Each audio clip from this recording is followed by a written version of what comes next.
నేను చెప్పేది వినండి జాగ్రత్తగా. చేయండి ప్లీజ్. మీరు బాగా గుర్తుపెట్టుకోవాల్సింది అమ్మ, వినాలి. ఏమిటంటే ఇన్కల్కేట్ అంటాం కదా ఇంగ్లీష్లో. ఇన్కల్కేట్ అంటే ఏంటి? విత్తనం, నాటడం. ఏం నాటుతున్నారు?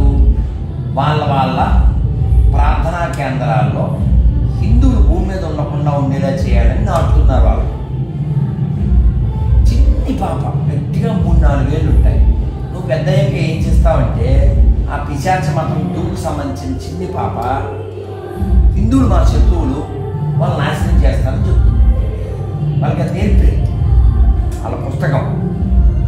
అలాగే ఒక 17-18 ఏళ్ళు ఉండే ఒక గోదావరి గొర్రె ఆడపిల్ల, మేము క్రైస్తవులు పెరిగిన తర్వాత హిందువులు సంపదగాని గుళ్ళన్నీ కొడగొట్టేస్తాం అని చెప్తుంది. అది మనకు పుట్టిందే, చూడు వాళ్ళకి మనకు పుట్టిన పిల్లే, దాని బైబిల్ ఎక్కి తొందరగా అవును. సో కాబట్టి వాళ్ళకి ప్రపంచ నాశనానికి కావలసినటువంటి మన దేశ నాశనం కోసం చాలా కష్టపడుతున్నారు వాళ్ళు. మదర్సాల్లో కొందరు, చర్చిల్లో కొందరు. కానీ మన దేశ నిర్మాణానికి, పునర్నిర్మాణానికి గుడి నుంచి ఏమి జరగట్లేదు. మన గుళ్ళు ఆస్తులు తరుగుతున్నాయి, మన గుళ్ళు తరుగుతున్నాయి, మన గుళ్ళు శిథిలం అవుతున్నాయి, మసీదులు పెరుగుతున్నాయి, చర్చిలు పెరుగుతున్నాయి. రాత్రి బొబ్బిలి తెలుసా, కోట, తాండపాపారాయ, పౌరుషానికి ప్రతీక. వీరరక్తపు దార వారబోసిన సీమ, పలనాడు నీడెరా వెలనాడు నీడెరా, బాలచంద్రుడు చూడ ఎవడోయి, తాండపాపయ్య చూడ ఎవడోయి. అలాంటి పాపారాయుడు పుట్టిన ప్లేసులో, ఆ గుడికి దగ్గరలో ఖాళీ జాగా ఉంటే ఈ గొర్రెలు, హిందువులకే పుట్టిన గొర్రెలు అక్కడ టెంట్ వేసి పెంట చేస్తారు.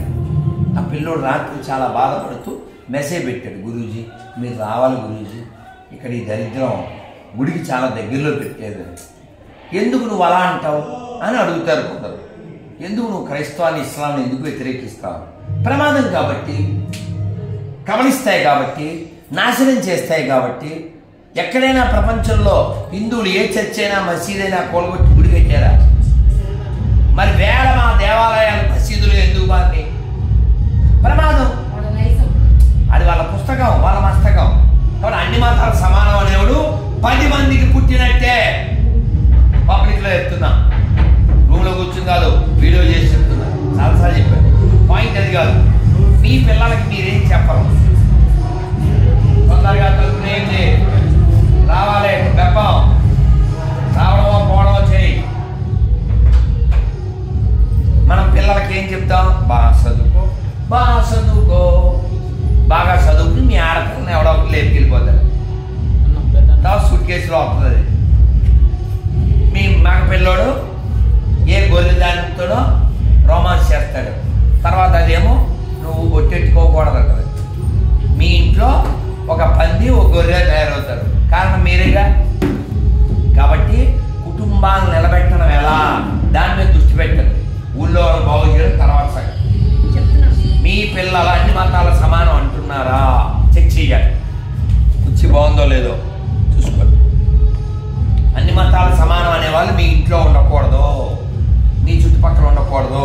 అలాగే మీరు ఇంకేం చేయాలంటే, మీ చుట్టుపక్కల గుడి ఉంటుంది, ఆ గుడిలో ఓ ఫ్లెక్సీ పెట్టండి. ప్రతి శనివారము సాయంత్రం 7 నుంచి 8:30 దాకా సత్సంగము. ఊరికే పారాయణ కాదు. మీరు ఇప్పుడు చదివాం లలిత 3 సార్లు, అర్థం తెలుసా మనకి? ఏదో తూతూ అంటాం.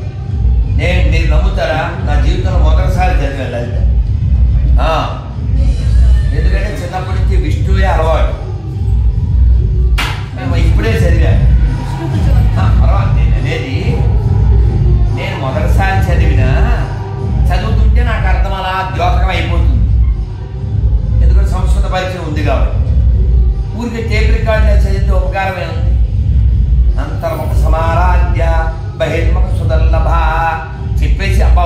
వచ్చింది, అదే కాదుగా. దాని అర్థం మనకు పట్టాలి, మనలో తపశ్శక్తి పెరగాలి. అప్పుడు మన వాక్ పనిచేస్తుంది, పిల్లల్ని బాగు చేయొచ్చు, ఎడ్యుకేట్ చేయొచ్చు. కాబట్టి మీరు దృష్టి పెట్టాల్సింది దగ్గరలో ఉన్న గుళ్ళ మీద, మన చుట్టుపక్కల ఉన్న ఇళ్ళ మీద గుళ్ళ మీద దృష్టి పెట్టండి. అప్పుడు దిల్లు మారుతుంది. అదేవిధంగా మీరు నా మాట వినండి. ఇప్పుడు 10 మందో 5 మీరు దగ్గర వాళ్ళైతే అందరూ శనివారం కూర్చోండి. ఒక్క మొక్క చెప్పక నేను వెళ్తా. ఆగిపోయింది. తప్పు నీది కాదు, ఇందులో ఛార్జింగ్ అయిపోయింది.